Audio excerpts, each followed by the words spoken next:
Y 8 de la mañana, amigos, como lo habíamos anunciado, y estamos muy bien acompañados esta mañana con nuestra siguiente entrevista. Lo habíamos anunciado, estamos con el señor Jaime Antezana, él es sociólogo especialista en temas de narcotráfico y de violencia, y también estamos con el congresista Carlos Tubino, él es almirante en retiro e integrante de la Comisión de Defensa del Congreso de la República, y vamos a conversar pues esta mañana de lo que sería ya la inminente captura del camarada Artemio. Muy buenos días, ambos, gracias por estar con nosotros esta mañana. Gracias por la invitación. Señor Antezana, en principio queríamos saber qué detalles, qué nuevas luces hay sobre esta inminente captura, vamos a decirlo así. Ante la ausencia de una versión oficial de los hechos que ocurrieron ayer en la madrugada en Santa Rosa de Misoyo, que forma parte del distrito de Pólvora, en Tocache, lo que ha ido ocurriendo es que se ha ido escribiendo una serie de versiones, ¿no? Pero hay dos cosas redondas. Uno es que sí se produjo el enfrentamiento, ¿no? Dos es que Artemio recibió 2 balazos. Está herido, y está herido, ¿no? Gravemente herido. Entonces esos son los dos. Ahora, después se desliza de que lo mataron agentes de inteligencia, de la policía, topos metidos dentro de la organización de Artemio. Otros hablan de una vendetta interna, ¿no? Por el dinero, ¿no? Y finalmente la otra versión es que habría sido un policía de la policía, un policía quien habría disparado esos 2 balazos. En fin, lo real entonces es que estamos frente a la posibilidad de la desaparición física de Artemio, ¿no? Pese a que ha evitado la captura. El día de ayer a las 5 de la tarde, en momentos en que se replegaba las fuerzas combinadas del Frente Guayaga, Artemio había logrado ser llevado por sus secuaces en algún lugar de la montaña de esta zona de San Martín, que es frontera con Sion, ¿no? Entonces, al momento no hay la captura, pero lo que sí se esgrime, ¿no? Es que podría estar moribundo.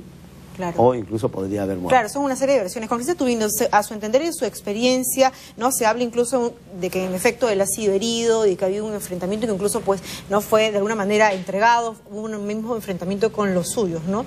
Sí, mira, la verdad es que ahora estamos en el fin de esta columna. Esta columna con Artemio ha recibido varios golpes en los últimos meses. Y al final lo que estamos viendo es que tenemos que realmente capturar a Artemio. Ojalá lo capturemos vivo, sí, porque él tiene deudas pendientes graves con la justicia peruana y con todos los peruanos, con la sociedad. Entonces, lo ideal es capturarlo. Al margen de cómo fue que su captura o cómo fue herido. Así es, y ya lo ha dicho Jaime en ese sentido, ¿no? Hoy día estamos frente a hechos ya concretos de que él está herido y que tenemos que hacer un esfuerzo importante para capturarlo. Para llegar a su captura. Y en ese sentido, señora Antezana, ¿cuál es la trascendencia de lo que vendría a ser pues ya la captura de Artemio, de la caída de este cabecilla terrorista? Su muerte o su captura, muerto o vivo, representaría, ¿no?, la descomposición, ¿no?, desintegración de su organización. ¿Se puede hablar del fin de Sendero Luminoso? Se puede hablar del fin de esta estructura armada. De esta estructura. Recuerda que estos no pertenecen exactamente y orgánicamente al senderismo en general. Claro, Sendero se ha expresado políticamente a través de su pretendida inscripción del Movadef. Ese es Sendero Luminoso, ¿no? Esta es una estructura que escindió a Sendero en enero del 2004, ¿no? Y ha estado realizando acciones armadas contra la policía, básicamente para frenar el combate antidrogas. Claro. Ha hecho ataques a zonas de erradicación para matar erradicadores y policías y frenar esa acción antidrogas, ¿no? Entonces, evidentemente, esta organización está plenamente al servicio de los intereses del narcotráfico en la zona. Es más, está metida también en el procesamiento, en el transporte, en la protección de los cargamentos de droga. Entonces, evidentemente, no podemos hablar ya de Sendero en general. Claro, que es un remanente de pura ideología, ¿no? No hay. Incluso si fuera cierto de que miembros de su propia columna le hubieran disparado, entonces quiere decir que es una vendetta. Esto de aquí ya no hay ideología cohesionadora, ya no es la ideología la que manda, son los intereses económicos, ¿no? Entonces, eso evidentemente es muy importante tenerlo en cuenta, ¿no? Independientemente de quién le haya asestado esos 2 balazos, pero es muy importante saber de que hoy Artemio está moribundo, si es que no ha muerto, claro, ¿no? Y si logra capear esta etapa, por los por las perforaciones que tiene, él va a quedar inhabilitado físicamente, ¿no? Entonces estamos hablando ya de la era post-Artemio. ¿Qué significado tiene? Para mí, esto es un duro golpe, no al terrorismo, porque ¿qué terrorismo hablamos? Si los propios, la gente de Sendero ha dicho, estamos plantados desde septiembre del 92. Es otra, ¿no? Este es un duro golpe a una estructura armada del narcotráfico. El narcotráfico, evidentemente. Y si seguimos con esta premisa, con esta, Tubino, ¿cuáles deberían ser las líneas de acción? Lamentablemente estamos hablando de eso. No se trata del terrorismo por ideologías, porque ya lo hemos conversado incluso toda esta semana con distintos especialistas. El terrorismo ahora está cambiando su estrategia, ya más de un tenor político, de ideología, ya no quiere entrar con la violencia, pero sí vemos movimientos violentistas como estos que de alguna manera se enmascaran y operan con el narcoterrorismo, ¿no? Se fusionan. ¿Cómo deben ser las líneas de acción? Sí, mira, entonces? yo te voy a decir lo siguiente. Primero tenemos que distinguir lo que está sucediendo en el Guayaga con lo que sucede hoy día en el BRAE. Hoy día en el BRAE sí tenemos ideología. Ahí existe ideología maoísta. Y, por supuesto, tenemos que enfrentar frontalmente al narcotráfico. Yo por eso he presentado un proyecto de ley para que las Fuerzas Armadas participen con la Policía Nacional, como lo hicimos antes. Yo cuando fui jefe político militar en la región Ucayali, estaba vigente la ley 26247 y permitía a las Fuerzas Armadas luchar contra el narcotráfico junto con la policía. La policía se encargaba de las investigaciones, pero la captura que hacía las Fuerzas Armadas se entregaba a la policía. Yo no entiendo cómo puede haber 28 bases en el BRAE, donde participan más de 2000 hombres del ejército, por ejemplo, que están desplegados en la zona, y las Fuerzas Armadas no pueden luchar frontalmente contra el narcotráfico.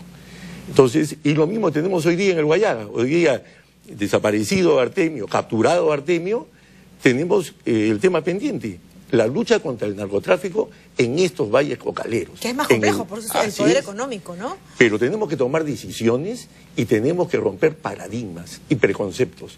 ¿Cuáles son los preconceptos?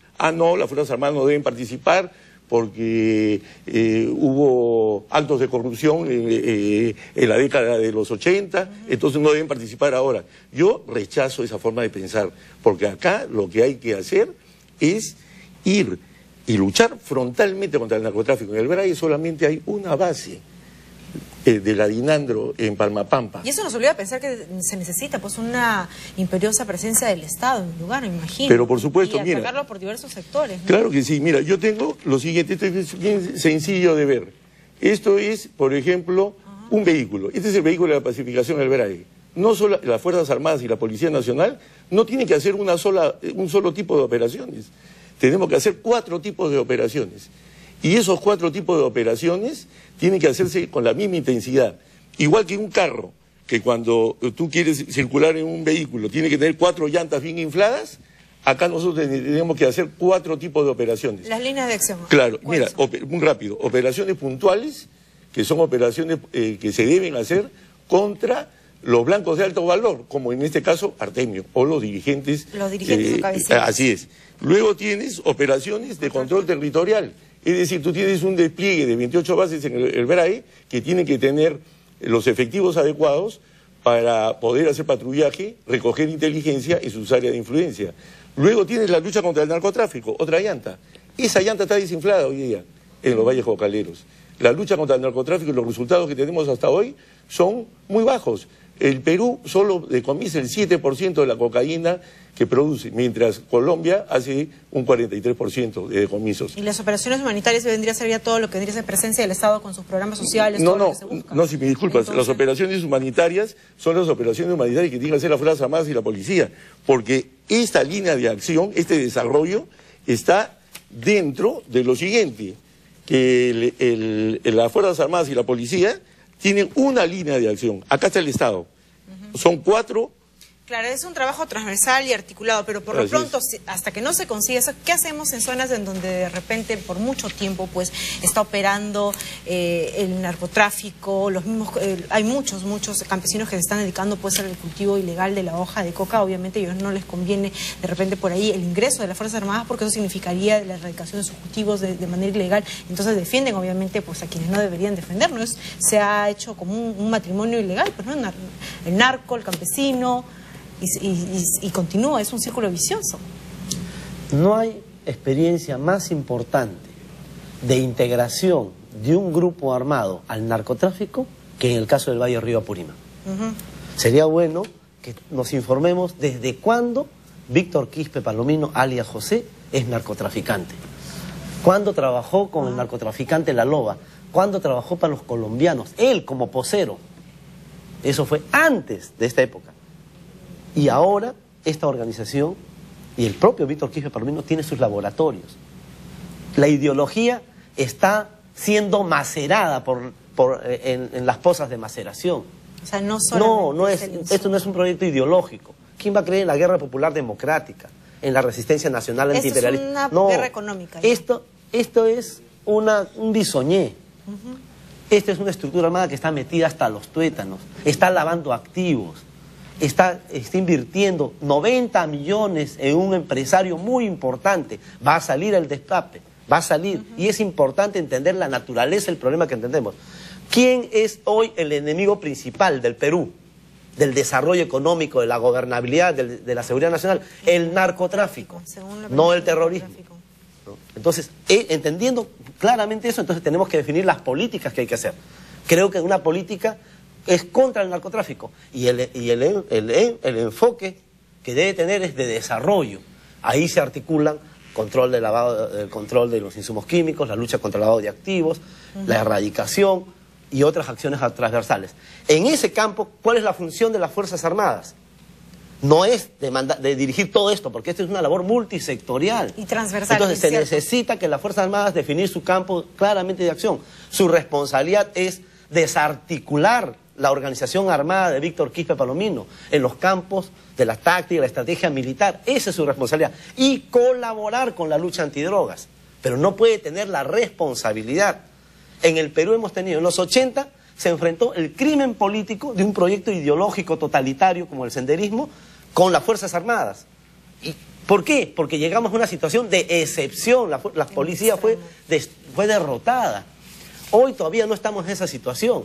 No podemos mandar a las Fuerzas Armadas a combatir el narcotráfico, que es un fenómeno empresarial. Es una industria planetaria que tiene su sucursal en el Perú. Hay que entender este fenómeno y hay que combatirlo con políticas de Estado integrales. De eso se trata. Y de eso se trata también, ¿no? De darle ese cariz al rol que va a... Sí, mira, las Fuerzas Armadas. claro, mira, en esta lucha contra el narcotráfico, la parte correspondiente de las Fuerzas Armadas sí pueden participar en el decomiso.